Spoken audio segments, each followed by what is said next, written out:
In this lesson, we will learn how to bake animation in Maya. I really like the changes that we've made to the animation. The expression has helped to make our hovering plate feel more lifelike. If we were to go ahead and jump back to the expression editor, take a look. Let's go ahead and make sure again this is set to select filter so we can go ahead and grab our expression. So something as basic as this can help us to create something that is a bit more fun to watch. And that's exactly what we have done. Fantastic. By the way, if you'd like to rename your expression just to add more clarity, you can always move up to the top after selecting the expression. We can name this something along the lines of expr_hover. From there, once you hit enter, the name has been saved. Now what I'd like to do is add a bit more of a variety towards the end of the animation, where there's not really a function that we can use to have that happen, and we can't just go in and delete the expression to clear all of that out, because that means that, well, that's a lot of movement that we did like that we no longer have, right?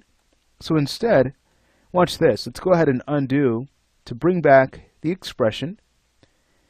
And what we'll do is bake this channel to convert it to keyframe data, and that way we can start to edit the keys that we would like in order to change the animation wherever we'd like to change it.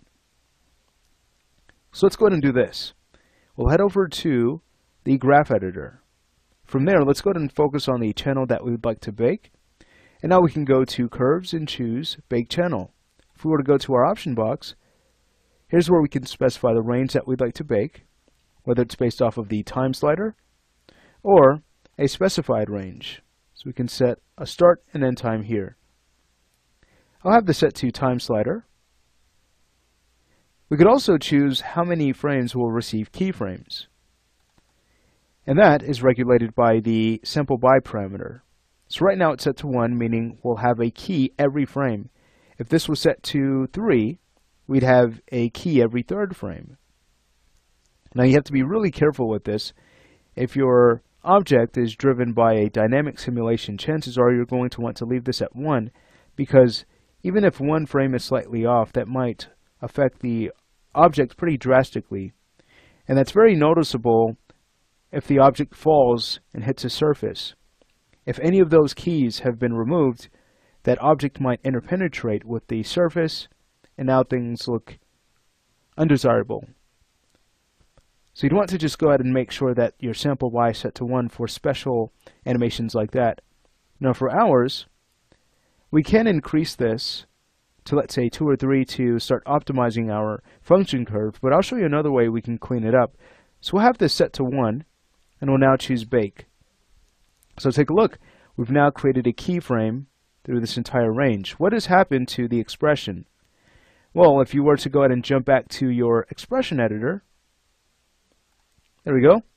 Take a look. You'll notice that it no longer exists. Maya's cleared it out.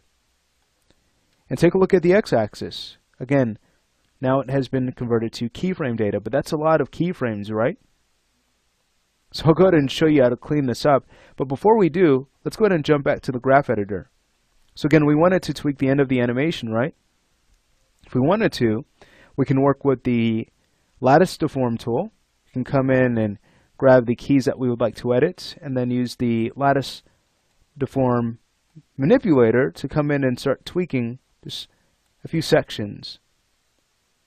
So you can see we have this really soft type of editing tool that we can use to change the timing as well as the values of our selected keys. Sweet. There's also the retime tool. So if we were to go ahead and grab that, take a look, we can go ahead and double click to create handles. And now as we start to drag at those handles with the left mouse button, we can start to adjust our timing this way. So we could start to slow down the end of the animation just a bit. Sweet. And then we can click on the X's to remove our retime bars. Fantastic. And then once you're done, you can press the Q key to go back to your select tool to disable that tool. Wonderful. So at the end of the animation, we should get a different type of result in the x-axis. It should move a little bit slower, and it most certainly is. But now we've created a bit more variety. How cool. So in this lesson, we've learned how to bake animation in Maya. I'd also like to point out that if you were to go to Edit, Keys, you can also access the same baking tool here. But when we use Bake Simulation, take a look, there's several more options that we can use. So if you'd like a more advanced bake, I'd highly recommend you take a look at the Bake Simulations option box. But for something as simple as an expression, quote unquote simple that is, you can always work with Bake Channel, and that will kind of give you the same result. But keep in mind that with Bake Simulation you have a few more options that you can play with. So that's it for this lesson. In the next lesson I'll show you how to optimize all of this animation data.